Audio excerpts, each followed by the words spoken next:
Hi everyone, and welcome to the Mani Kamra podcast. I'm going to be in a conversation with Elaine, and we are going to talk about things like anxiety, community, and social awareness. Elaine is someone who has inspired me to get more responsible towards the community, and I'm sure you're going to love our conversation. So, let's get right to it.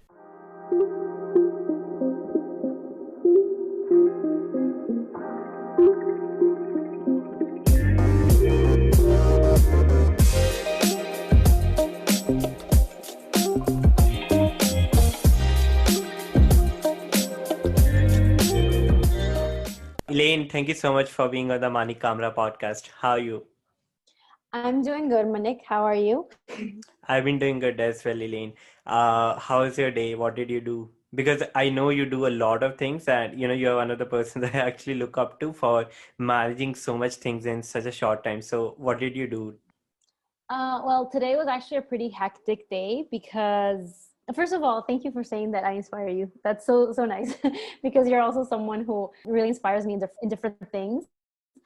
But yeah, like I was saying, today was pretty hectic because I had courses to finish up because I'm also studying. And like you mentioned, I'm doing a couple of different things, like working for different NGOs. So I had like work from literally each one of my, let's say, jobs, quote unquote. So yeah, it was a pretty busy day, but it's good. It's ending up pretty well because I was able to finish everything up. Right. Elaine, I know you can introduce yourself, but I also want to take this opportunity to talk a bit about you. So I remember I had just come out of my full-time job in a not-for-profit organization, and I was looking for, like a corporate job or something. And then your Instagram story about, like when you were looking for volunteers for at an NGO in which we later worked together called Vidya Pushak. I saw that story and I said, okay, I can do that job later. Why not give some time to myself to explore my purpose and, actually give back to the community. And that experience was really good. And I also want to give a shout out to the whole team. So that experience actually reignited a spark in me to give back to the community. And yeah, I have not taken a corporate job yet, and I don't think I will take a corporate job because the feeling of giving back to the community is really good. And you are one of the reasons that got me back to this. Wow. So so thank you so much for that, Elaine. And now if you could introduce yourself for our listeners. Yeah, of course. So funny to introduce myself, but yeah. So I would say that I'm an educator and I'm also a human resources coordinator. I work in the social sector mostly, but I also have some corporate experience as well. I have studied mostly psychology, organizational psychology, but my passion, I would say, is education and community building. I think taking from one of the points that you mentioned right now about giving back to the community, I think purpose that drives me in every single one of the things I do is really feeling part of the worldwide community in which we live in, let's say the human race, and really being an active member of uplifting everyone as much as possible. I think that it's each individual's responsibility to actively develop and build the community around them. So I would say that that's a little bit about me. I mean, I don't know if I should go into like all the specific roles that I have, or does that sound good? Yeah, that sounds good. But if you also want to tell us what do you do, because I know you are doing a corporate job. I know you are into a lot of like you have been doing a lot of service to the society, to the community, and then like you have been doing a lot of things. So if you can tell us about it, that would be amazing. Mm-hmm. So yeah, definitely. But just one thing I wanted to like point out, I wouldn't call it service per se, because like I mentioned, I do think it's like the responsibility that we have as not citizens, but as like individuals, as people. It's like our responsibility. And like I don't see it like a, let's say, a volunteering kind of thing, even though that is the proper term, of course. I feel That's like an again amazing it's thought. my role. That's an amazing thought. Yeah. Yeah, so I work full time as the global coordinator of internship program in TCS, in Tata Consultancy Services. I've been doing that job for over a year now. I can't believe it. Yeah, over a year. where we strive to build to provide career opportunities to youth from around the world. Simultaneously, I'm working part-time as a, I would say, yeah, project manager for learning and development in Make a Difference, which is well, an NGO here in India, where we are building a transformational leadership platform for the members of this organization.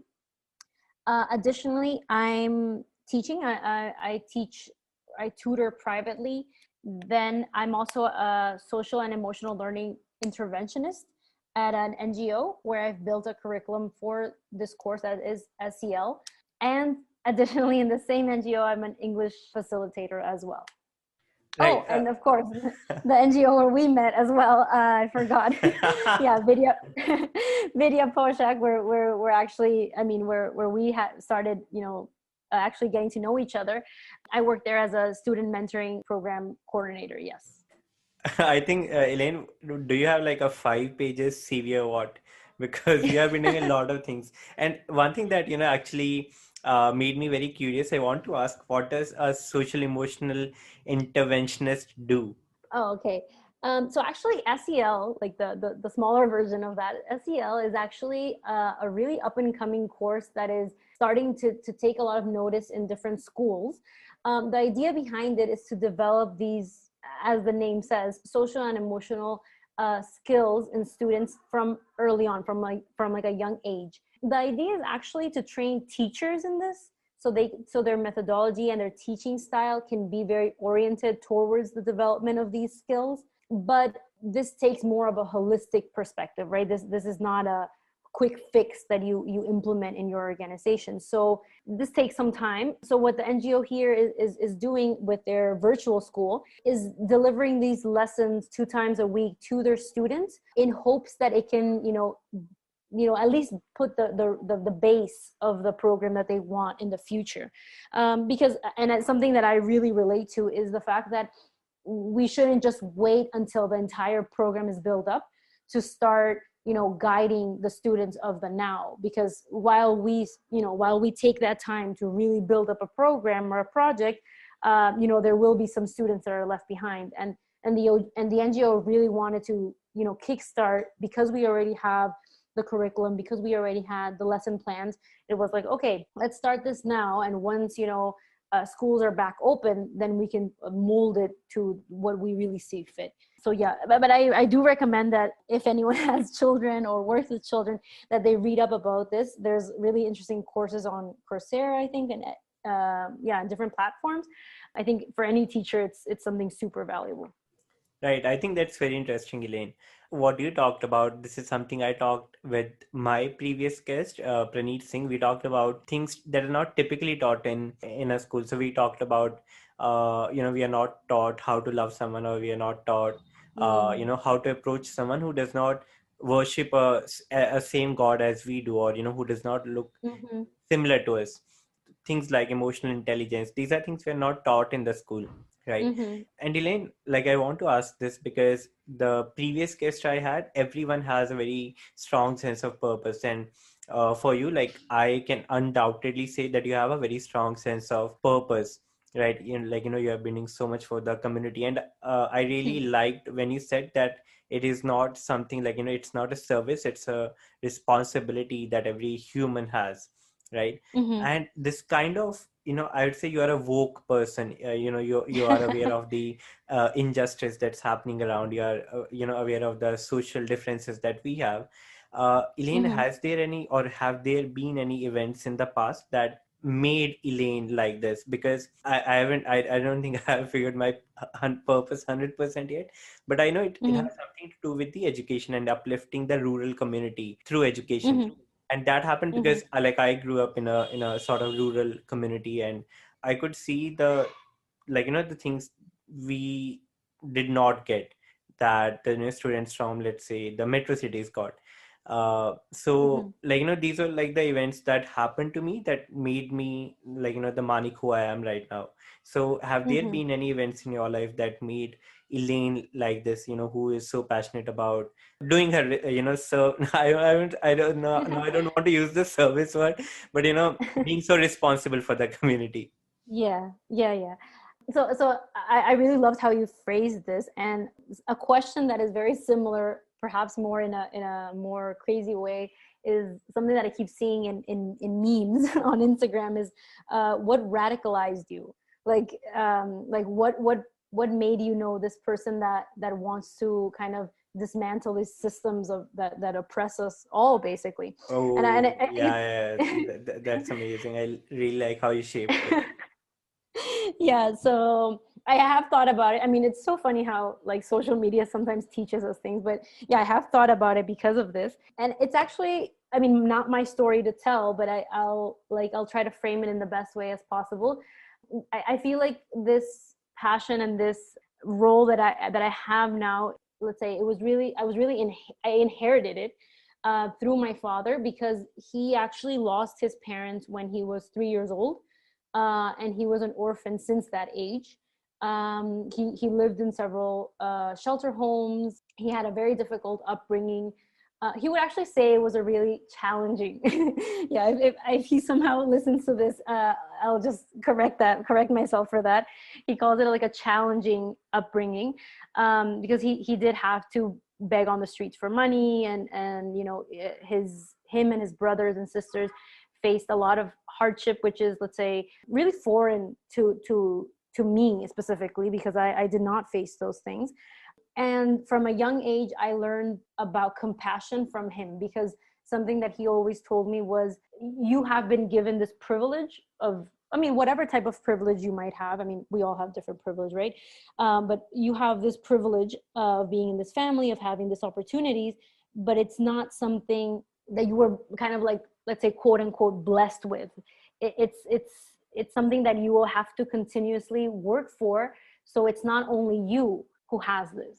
And he always said, for example, it's like, don't look at other people as others, because they're you, basically. They're just like you. And without going too much into spirituality, I do see that this really shaped who I am, in seeing everyone as my equal, and trying to always be, I don't like that phrase, like putting myself in someone else's shoes, but I would say, like, seeing things through their eyes, on how things can affect them. And if it was you, how would you feel? And that's something that that guided me a lot, because it's not just about seeing, like, okay, what if that was me, but that person is actually you, right? That person has the same capacity of thought, the same emotions, feels the same things that you do. So if they suffer, you suffer, because they're basically the same as you. And yeah, so I would say that, let's say, hearing those stories from someone, let's say, who I admire as much as I admire my father, I think that was what radicalized me more than I think any other experience, or because I think that in one way or another, every other hardship that I could have faced or I have faced, I do see where I get my strength to uplift myself because of him and his stories. I believe a lot in, not believe, but I've read a lot about generational, what you inherit from your previous generations. And I do think that this component, let's say, of compassion, it was due to him. That is a very powerful and a very beautiful story, Elaine. Thank you so much for sharing that. And I also want to thank you for your vulnerability. And Elaine, one thing that I've noticed, and maybe unconsciously also picked up from you, is like you speak very consciously, right? And one thing that you taught me, like in the first session we had, was non-violent communication. That you like Mm-hmm. however you phrase your answers, they are like, you put a lot of conscious effort. So can you give our listeners any tips on how to communicate non-violently, or how to speak an inclusive language? Like, what has helped you, and what would you recommend for someone who is sort of not putting a very conscious effort in speaking in an inclusive manner? Mm-hmm. I would say that it's more than giving any tip. I would say that the main thing is really listening to other people, because I think that when we really pay attention, everyone is communicating something, and and you can tell when the way you're speaking or the words you're using are affecting someone else. And I think it is a lot about, paying attention, because the more you speak to people and the more you're in social environments, you will see that there's a reaction to everything that you're saying and doing. And by this I don't mean that people like start freaking out and like kind of just trying to please everyone.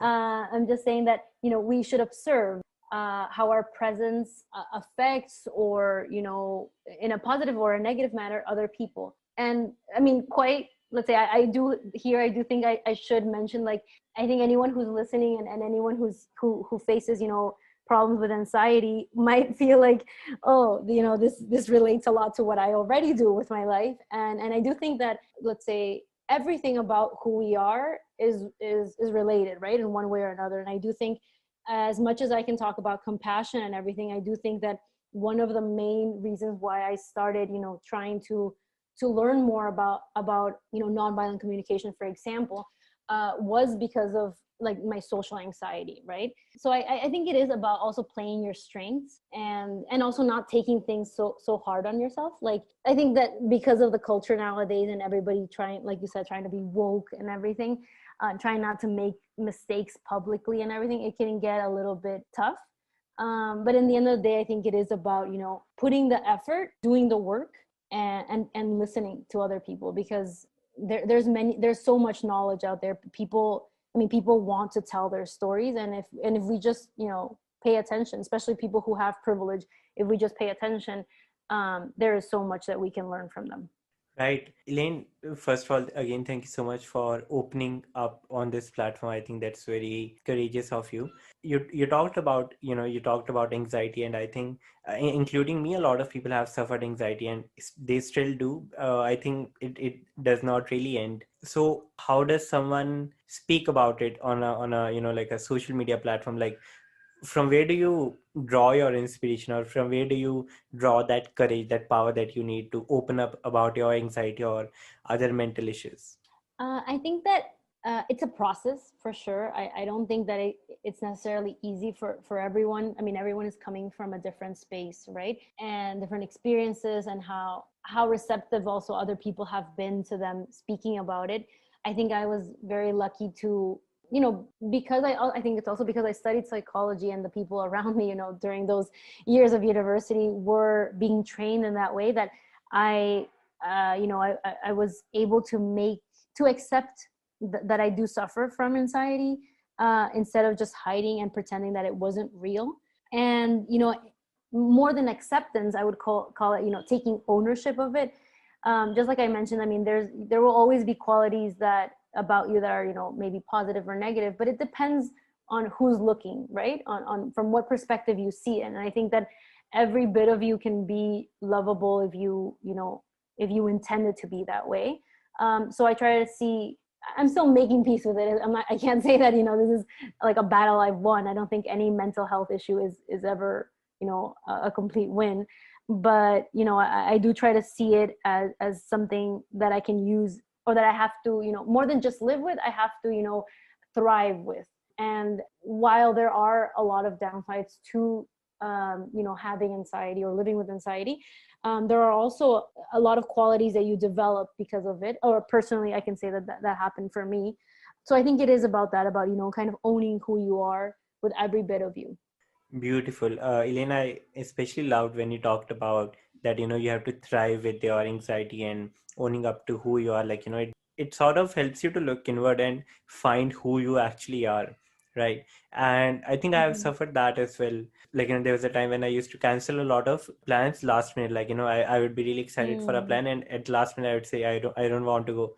And then, I just would not have a reason that, why don't I want to go, whatever the plan is.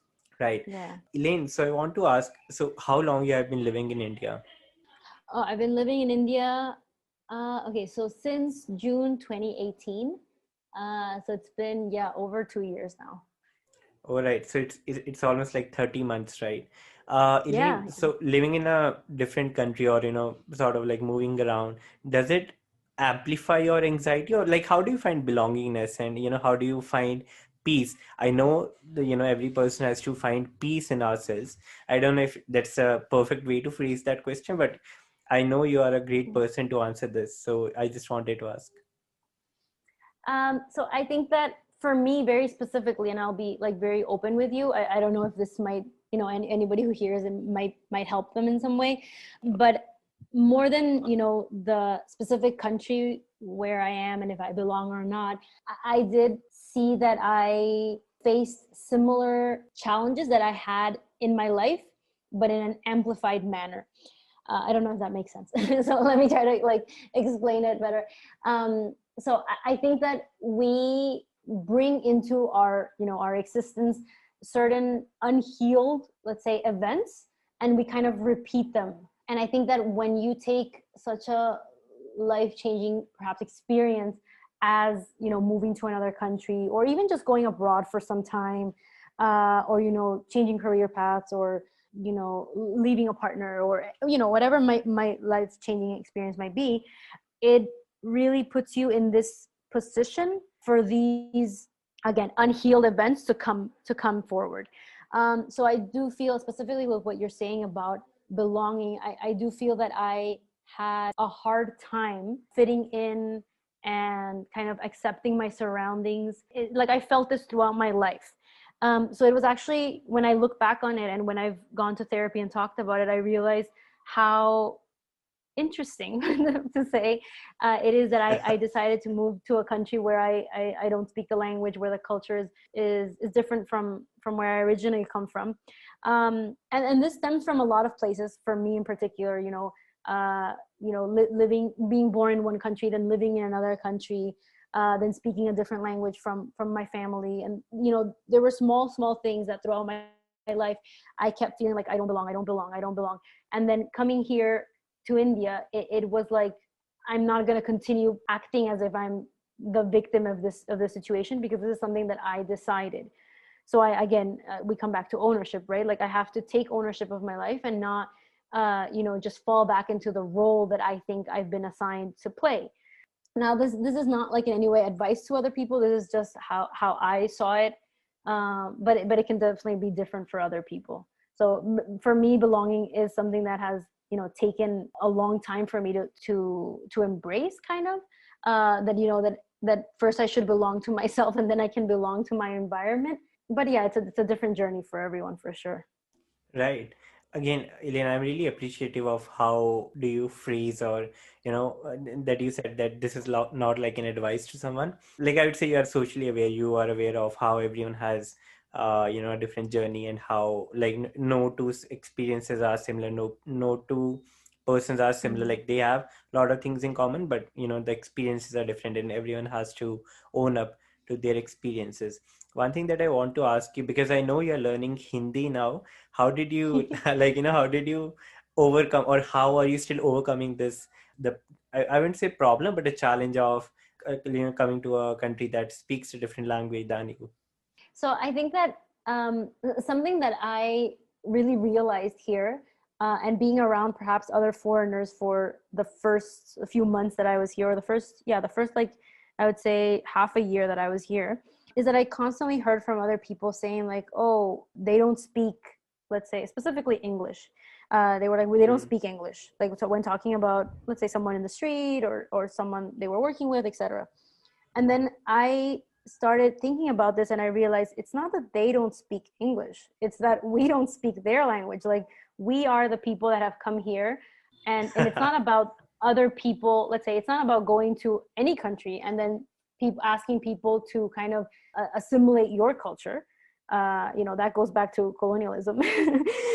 It's about you putting in the effort to be part of their community and actually bring benefit to them. Like, if you're in this country, if you're in any country, and you're not helping build a community around you, and you're just passing judgment, then there is a gap there, let's say, to fill of the purpose why you're shifting to another place, or why you're living in, why you decided to come to another country. So Mm. that's one of the main things I would say. That, and then you don't see it as like a problem or like a challenge. Then you see it again, like we go back to, like, you see it as your responsibility.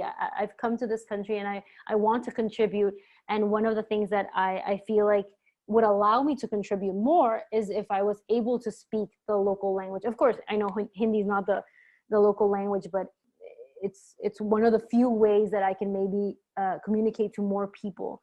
And I think that this particular point of language is like a really big deal for me, because I feel like the way the thoughts we have and the emotions we have are so much more easily communicated in our, let's say, native tongue, which again, I know that Hindi is not for, I think, not even most Indians, but it becomes like, let's say, a gateway, let's say, into being able to communicate to more people around me while living in India still. Right. Thank you so much for sharing, Elaine. And I really liked how you talked about that, it's not that they don't speak English, it's that we don't speak their language. And I Mm-hmm. think that is one shift of lens, or the shift of the way we see the world. I think similar thing happened with me when I shifted to Nepal. I would also think that, okay, they don't speak English, or a lot of people do speak Hindi, but still Nepali is the biggest language in Nepal, right? The question that I want to ask you is, how has your lens, or how has your mindset changed when you sort of shifted to a new place, or like, how do you see the world now, or and how did you see the world before? Mm-hmm. I think one thing I thought when I was younger, I mean, because I did move around since I was young to different countries. But one thing I used to think is like, there are so many differences in the world. Like, people are so different. There's different cultures, there's different languages. I think I even mentioned that in one point when we're speaking, like, coming to a different place and everything. And I used to think Mm-hmm. like everyone is so different. But something that I realized, living in India and, traveling around Asia as well, there are more things in common than there are differences. Like, it, and then by that way, I don't mean to, like, in any way, like, erase like the differences that we have culturally or ethnically.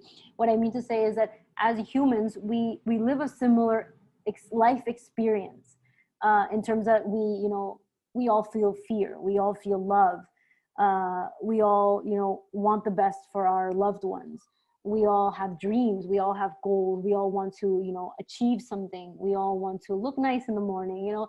There are some differences, of course, again, but then in a bigger concept, these are all things that we experience as humans. And those, let's say, fundamental aspects of us as humans, if more people focus on them instead of how we're not the same, I just think that more people would be able to relate to other people. Because and I know it can like, that is also something that I've learned here. It can be sometimes challenging to engage with people who have different perspectives, who have different mindsets. Sometimes you're so used to seeing things in one way, and then someone comes and they see it in a completely different way, and you're just like, why can't you see it my way? But then once you start to notice, like, fundamentally we both want something or the other similar, or fundamentally we both lived one or two experiences in the same way. What is the way that I can connect with you? Maybe it's not on this level of, let's say, political perspective, but it can be on another level that I can connect with you. And when I connect with you, then it becomes easier to engage and to build a safe learning environment, for example. And I'm not talking only about teacher students, I'm talking about everyone. I think that the beauty of interacting with other people, for example, the way me and you have interacted, is that you can learn so much from them. So while there is a lot of differences in the world, not only of culture, ethnicity, background, experiences, also of mindset, there are a lot of things that we have similar. And I think that would say that the biggest learning that I had, how do you connect to people on what you have lived similarly, or what you have experienced similarly, or what you have felt. Yeah. Amazing answer, Elaine. I really agree with you with what I said. Like, you and I are different. Me and my neighbor, like, we are two different persons, but also creating a bridge between you and I, or between me and any other person, is really important, because I think that's what connects us as human beings.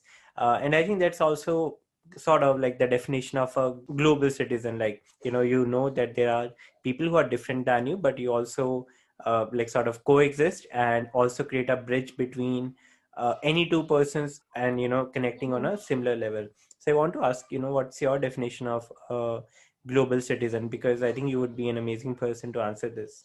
I like this concept. So global citizen, I would say, is someone who like understands, again we go back to like the differences of the world, but respects them, and Hmm. more than respects them, tries to engage with them actively, and like respond to the needs of the different communities of the world. I think someone who's a global citizen is someone who is able to find the similarities that I just spoke about in wherever they go, and try to build around them uh, as much of a safe and positive environment where they go. So this I think relates a lot to the uplifting of communities, and in no way do I mean that like as a foreigner you should try to like save people, because that is like that whole notion is wrong. People know how to save themselves. Communities, villages, etc. know how to don't need saving. Actually, they don't need saving. But you as a global citizen, or anyone as a global citizen, can lend support from their experiences and from their knowledge, to anyone, not only to the country where you've been brought up, but to anybody around, to any let's say community around the world. And I think it's very important, this part of compassion, in order to develop this tolerance, because it's not just about I respect you and then kind of I leave you alone. It's I respect you, and because I respect you, I engage with you. I engage with you to understand you, to so I can have support, so you can have support, so we can be a community together. It's never about I quote unquote save a community. It's you become part. You can become part of the community. And like I mentioned before, no, I don't think anyone in this world needs a savior. Everyone can be their own, can take ownership of their own life. But we do all need a community to live in, a safe community to live in. So I think a global citizen is someone who understands that, and intends on doing it. 100%. I want to talk to you about community, but there's one question that I wanted to ask you in, like, in the beginning, but it just does not go out of my mind. So, Elaine, people like you, and there are a lot of other people who spread. So I'm not going to use the service at all, but Mhm. people who spread a lot of joy, people who spread a lot of love to the world, right? And a lot of people see that, but what people do not see is how these people give love to themselves, or how these people give joy to themselves. Because I believe, if you don't love yourself, you cannot give love to anyone else, to the community, to your partner, to your parents, or anyone you have a relationship with. How do you love yourself, or how do you fuel yourself to so that you get out of the bed every day and spread love out in the world? Well, like first, I just wanted to like comment like briefly on what you mentioned about like if you don't love yourself, you really can't give love to other people. And I think that, and I know that this is like a common quote that people use, but just thinking about it now, I thought like, is that really true? Because I mean, there's a lot of people that have a hard time loving themselves because of maybe experiences that they face, Hmm. because maybe of childhood, because of so many things, and becomes hard to love yourself. And I don't think that necessarily transcends into you not being able to love other people, but I think that it becomes a challenge. I just think about this phrase, and I think if I hear this and I don't love myself, then I might feel like anything I do for other people is not is not right, because I don't love myself first. So I think it's like, while you heal yourself, you can also heal like in community, and it goes back to this point of community, because I think that the world now has this very individualistic lens, that it's like you and you alone. And actually, like in the reality, and like this has been studied by psychologists, sociologists, etc. We're actually meant to be in community. So it's not I heal myself, it's I heal with my community.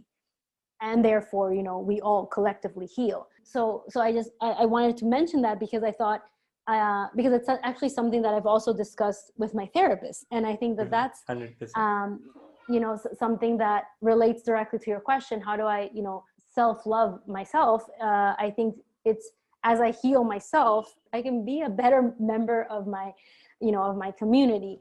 So I think that out of all the things that I've done, let's say for myself, I think having that courage to start therapy again might have been the biggest one, because I recognized that there were some things about me that there were some things about myself that I needed help with. And I think that recognizing and asking for help is, let's say, a great way to show, how much you love yourself and how much you want to heal.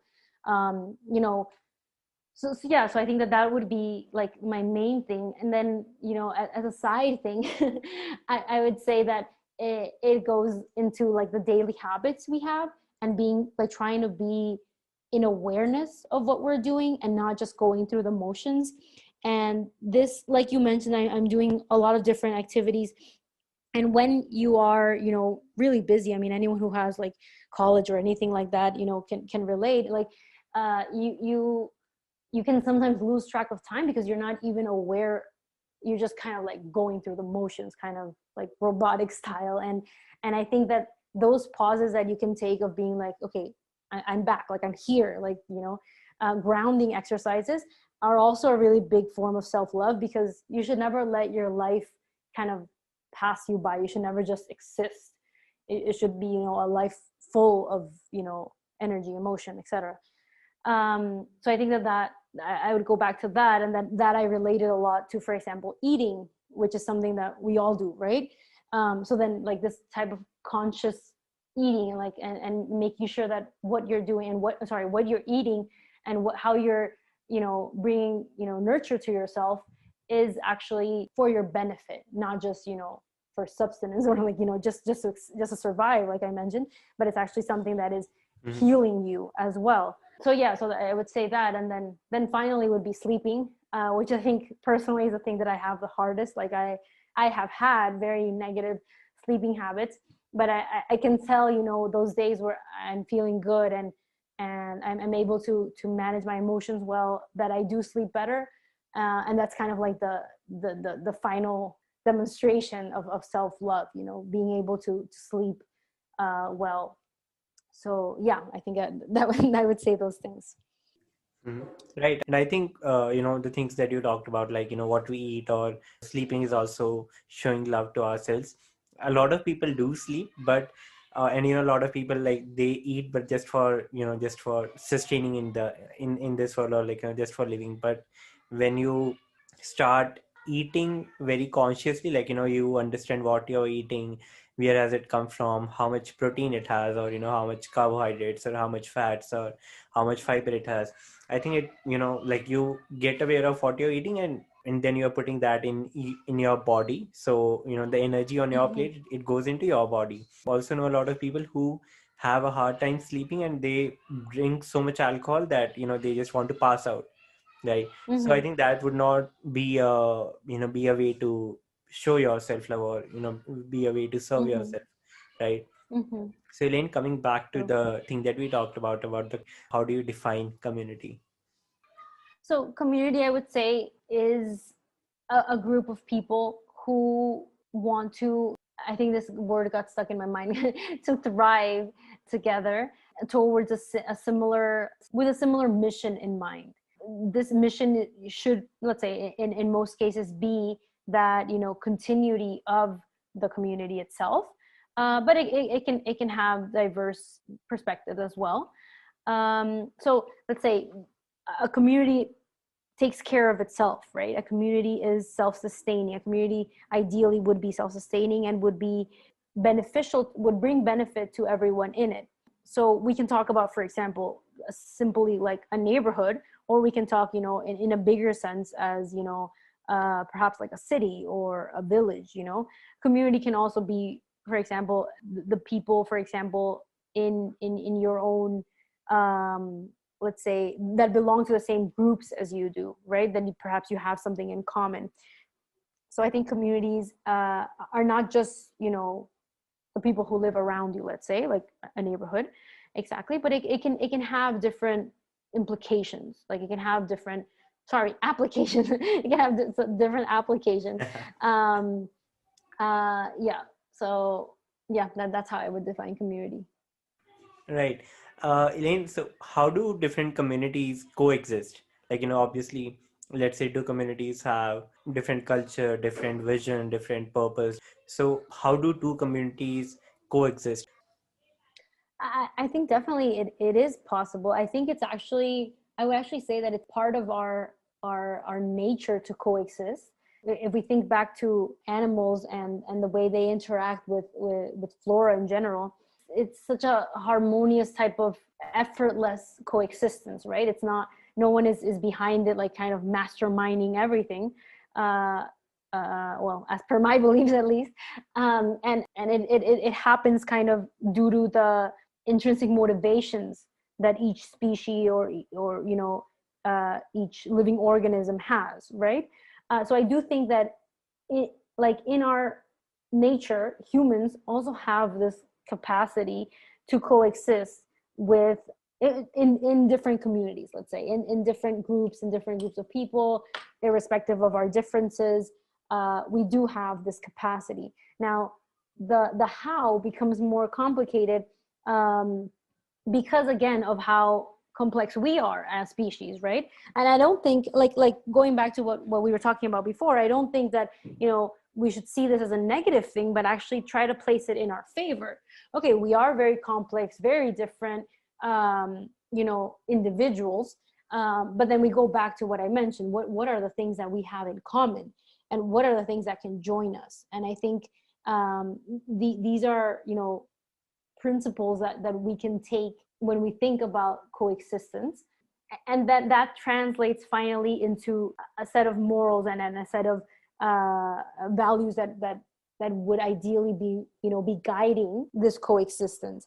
So if we think back to, for example, like how societies have been built, the dynamics at play have not always been in, let's say, have not always kept in mind the majority. So I think that again we go back to this point of, like, if we're seeing just our differences, if we're just seeing how you're different from me, and you place as your biggest objective to get that XYZ thing that is very different from me, then again we come into this power struggle, right?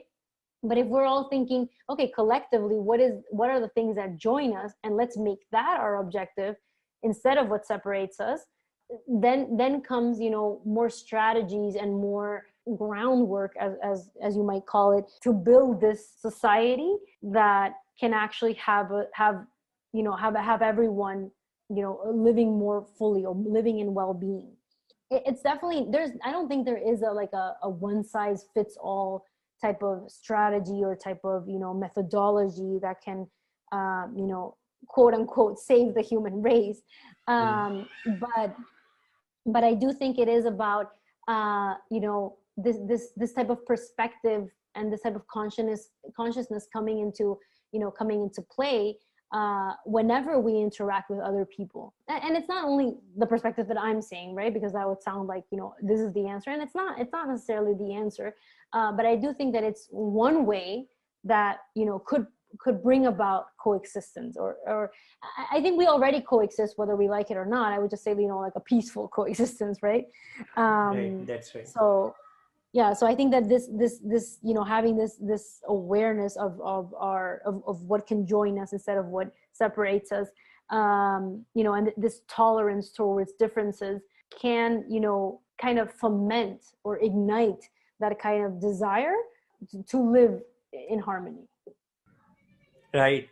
Thank you so much, Lane, for your answer. And it actually, like, focusing on what joins us rather than focusing on what separates us. I think it's very powerful. And I think I'm going to cut this and, make this into an Instagram reel, because that actually is a really powerful thing. Elaine, I want to ask something that's really important. It just popped up in my mind. Uh, so let's say I'm living in a community, right? My Mhm. values, my my thoughts, my like, whatever I do, that, like, my community shapes that, right? And even, Mm-hmm. like, my chain of thought and everything. How does a Mm-hmm. person see out of the community, like, how do, not out of the community, but how does a person see the holistic picture? If your community is going somewhere wrong, how do you identify that? Because if you have been living in one community, you may fail to see where you have been going wrong. So how does one develop that holistic picture mentality? I think that one very important point is, understanding the dynamics in which, or like the context that your community is in and has. So the context in which your community is in, and the dynamics which your community has with other communities. Because, and let's just add that as well. The study of history is so important.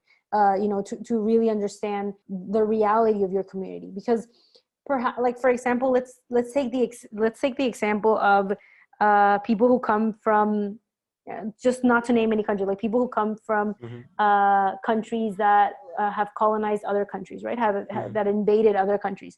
Right. Um, okay, you directly and perhaps your most immediate family had no participation. I mean, definitely none of your existing family Right. participated in this, correct? Right. Or at least actively participated in it. But to understand, that the world is bigger than just you and the people you love. It takes that effort to see, again, the context in which we exist, and the dynamics in which I interact with other people. When, I mean, and it goes a little bit into the analysis of privilege, right? Because if I, irrespective of who I am, if I just see the world from my lens, and I think that everyone has the same experience that I have, because I falsely believe that in this kind of utopic sense, like what we're talking about, you see it like, okay, everyone is the same. Like, imagine that. I've heard a lot of people saying that, right? Like, we're all the Mm-hmm. same, or this thing that became very famous, like, I don't see Mm-hmm. color, or things like that, right? Right. Or I Oh, don't yes, see yes, gender, of right? Like, course. mhm. So this is kind of like the utopic extreme of, taking this, like, seeing similarities instead of differences, to another kind of, let's say, negative level, right? Where you're kind of blind to the important differences that make us also who we are. So here, like, it's important for you to when you interact with other people, and when you step out of your community, to see how those dynamics play out. How are you treated differently than other people? How are you seen differently than other people? What type of, interactions do you have that other people don't have? Now, this is not necessarily only for people from privilege. This can also be a people of communities who have been historically oppressed. This is something that can bring a lot of understanding to anyone. Understanding, again, the context in which you live, and the dynamics in which your community exists.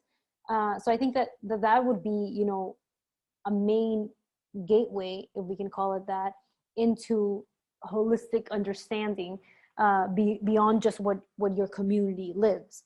And I think that, just to add a point there about the about people who have been oppressed and people who are oppressors, in our lives, whether we want to accept it or not, we are most of the time either one of the other. And we have to understand and recognize those those dynamics at play, in order to know how to, dismantle the system that is collectively putting us in this place. To get there, let's say, you first have to understand where you are currently, right? You have to first know, like, okay, what are the privileges that I have? What are the benefits that I'm getting? What is the differences that I'm not seeing, right? So I think it's good that you brought up this question, because I do think that someone might hear, what we were previously talking about, and think, okay, great, I don't see the differences, I just see the similarities, I'm a global citizen. And then it's like, no, wait, you also do have to, like, you can't leave out completely the differences. The differences should not be a point of separation. Definitely should not be a point of separation. It should be the things that we have in common that join us. Yes to all that. But those differences in the end of the day make us who we are, and make us, the personality we have, the type of family we want, et cetera, et cetera. Our internal desires, they're all guided by this long history of, our community. So it is important to recognize and to give value to that, while also paying attention to the other communities and how, they are different from your own. I think we went like full circle here, like from joining our similarities to also understanding how important our differences are. Yeah, that's right. And I think it happens a lot. So I'm brown. If I go somewhere and if someone says, okay, so you're brown, but it doesn't matter. Like, I don't see color. So it sort of like negates who I am, because I am brown and there's no denying that. Mm-hmm. And if you're denying that, or, if you're denying that you don't see my color, I think that's very offending, right? Mm-hmm. Uh, so Elaine, I really enjoyed our conversation, and like it kind of makes me sad, but so this is going to be the last question. How does one become like you? And when I say like you, I mean, how does one accept the responsibility? So again, I was going to say, how does one serve the community, but again, I'm not going to use that. But how does one accept their responsibility towards the community? I think I don't think so highly of myself that I would ever say like, yeah, people should be like me.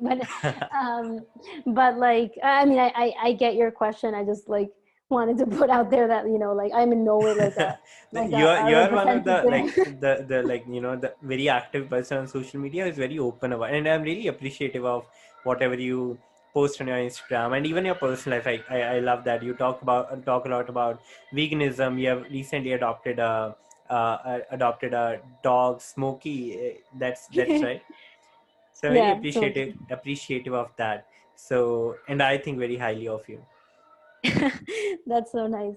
Well, yeah, but just to give some answer to this, I think that um, I think it comes a lot from developing compassion, and I think it's firstly compassion to ourselves, and then compassion towards. I mean, not firstly, but I think like at the same time, it should be compassion for ourselves and compassion for other people. And I think that when you begin to see other people as your own, it becomes really, I think I would say in my case, impossible to just turn away from the suffering of other people. I think that there's a great book that I love by Dr. Monica Sharma. She talks about, like, we are all called, to respond to the suffering of others, just like they're called to respond to our Hmm. suffering. Right. So I think that's I mean, once we begin to see the world in that way, like how can we, like pretend that we don't know what's happening, or how can we, assume that everyone has the same, let's say for example, privileges that one has. Like once I think that it's time to step up. And I think this point about knowing, I think people have different learning styles for sure. People have different ways that they like to gain knowledge. But I think whatever is the one that suits you the most, go with it, like, and intend on learning these things. Like really put the effort, put the work in to really know more about, society, right, as a whole. And I think that, for example, I love reading. So I will constantly be checking out books and like trying to find, new things to read, and new ways to gain knowledge. But at the same time, like you mentioned, Instagram, I really like Instagram as, as a platform for people, to share their content. And I think that there are so many like educators on the platform. I for example, I don't actively, like, I've like not unfollowed, but I've like kind of muted like almost everyone, just like but I use my Instagram kind of like Mhm. as a, for educational purposes. Like I do follow a lot of teachers, and I learn about their educational strategies, etc., and follow a lot of authors. And for me it works because I'm that kind of person that will get easily distracted, so I do need this kind of like colors and things kind of popping up. So whatever strategy works for you, whatever platform you like the most, use it and kind of like really engage with it.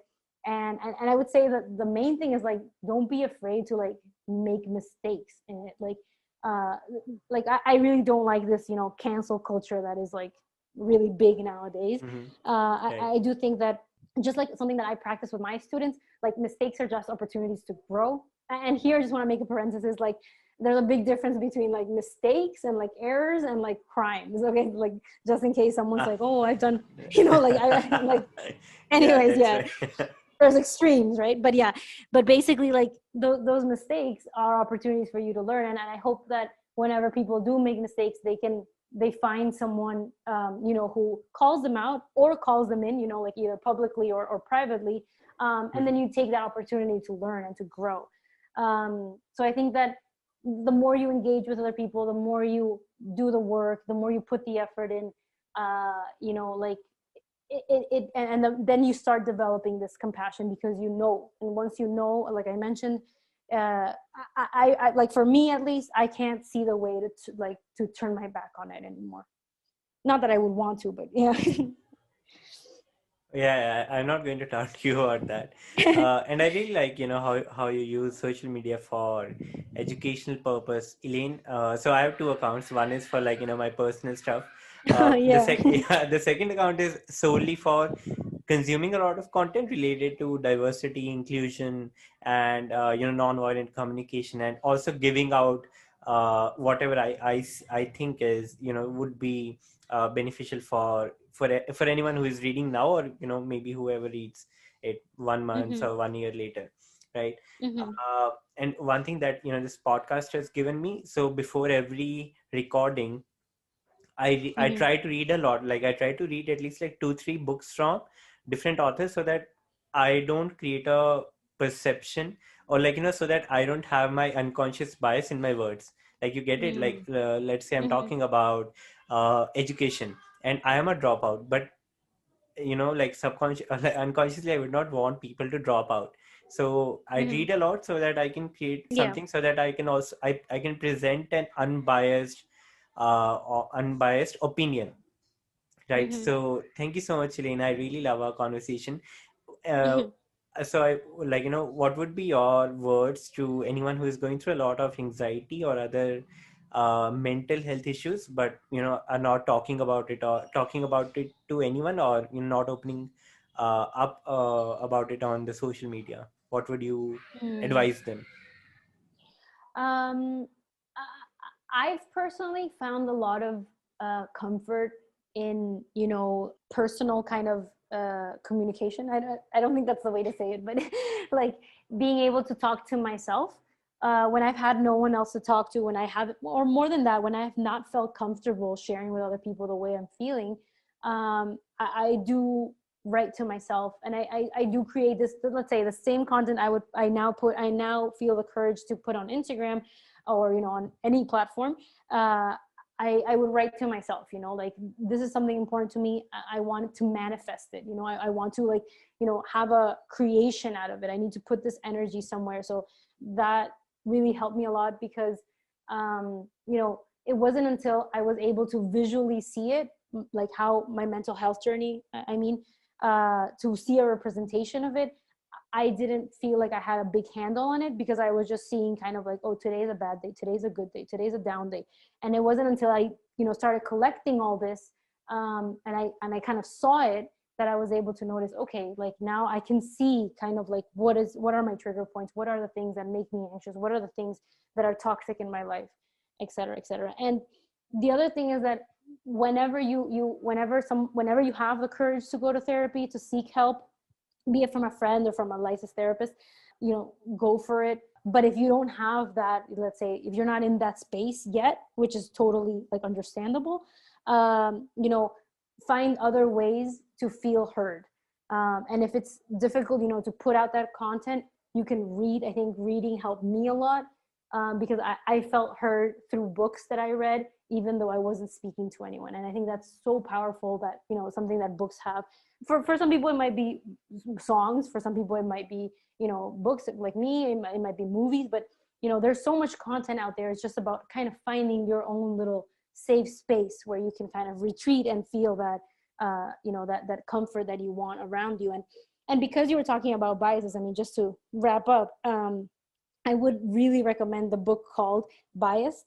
Like it's by Jennifer Ederhart. I'm not sure if I'm pronouncing her name right, but Mhm. it's called Bias. And it's a really great book that really explains, this unconscious bias that we all kind of face.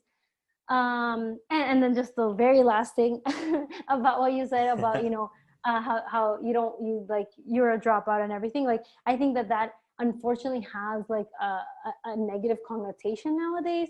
And I think that I would just frame it as like I follow a non-traditional education, because there's nothing wrong with deciding not to. I mean, of course, because it's your life, but Yeah, you, like you I think that always you always live up to, what I say, that you phrase things in such a manner and you think, okay, so I've been using this wrong throughout my life. So again, thank you so much for phrasing in that way.